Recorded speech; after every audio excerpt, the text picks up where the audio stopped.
অবশেষে ইরান, যুক্তরাষ্ট্র, ইসরায়েল যে বৈঠক ছিল পাকিস্তানে ইসলামাবাদে সেটা ভেস্তে গেল। সেটা ভেস্তে যাওয়ার কারণ হচ্ছে দুইটা জিনিস। এক হচ্ছে ওয়াশিংটন বলেছিল যে হরমুজ প্রণালীর অধিকার অর্ধেক অর্ধেক নিতে হবে, অর্ধেক ইরানের আর অর্ধেক যুক্তরাষ্ট্রের। কিন্তু ইরান সেখানে সাফ জানিয়ে দিয়েছে হরমুজ প্রণালীর অধিকার থাকবে ইরানের। 2 নম্বর যে ইস্যু সেটা হচ্ছে নিউরিয়াম, মানে হচ্ছে পারমাণবিক বোমা। পারমাণবিক বোমা বানাইতে যদি ইসরায়েল পারে, যুক্তরাষ্ট্র পারে, তাহলে ইরান পারবে। যুক্তরাষ্ট্রকে ইরান সরাসরি বলল, ইরানের পররাষ্ট্রমন্ত্রী সরাসরি এভাবে বলছে যে ইসরায়েল যদি পারমাণবিক বোমা বানাইতে পারে আমাদের সমস্যাটা কোথায়, এটা প্রশ্ন করে বসলো।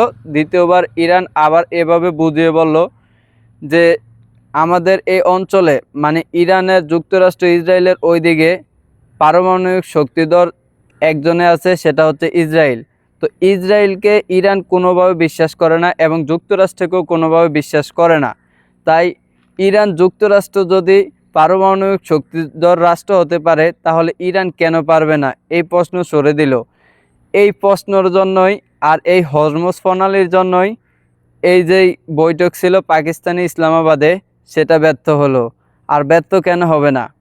মুসলমান হয়ে আয়াতুল্লাহ আল খামিনি কারোর কাছে মাথা নত করে নাই।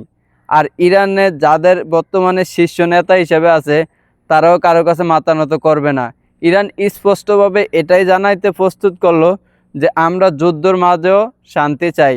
তাই এই বৈঠকে বসতে রাজি হলো। আর যে 10টা শর্ত দিয়েছিল 8টা শর্ত যুক্তরাষ্ট্র মেনেছে, বাকি 2টা মানে নাই।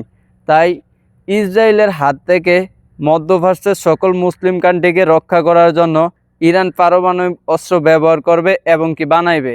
কারণ ইরান যদি পারমাণবিক অস্ত্র না বানায় তাহলে ইসরায়েল যেই কোনো সময় সব রাষ্ট্রকে ধূলিসাৎ বানিয়ে নিতে পারবে, তাদের হাতেই পুরো বিশ্বের নিয়ন্ত্রণ ক্ষমতা নিতে পারবে। তাই ইরান সেই বৈঠককে নাকচ করে দিল।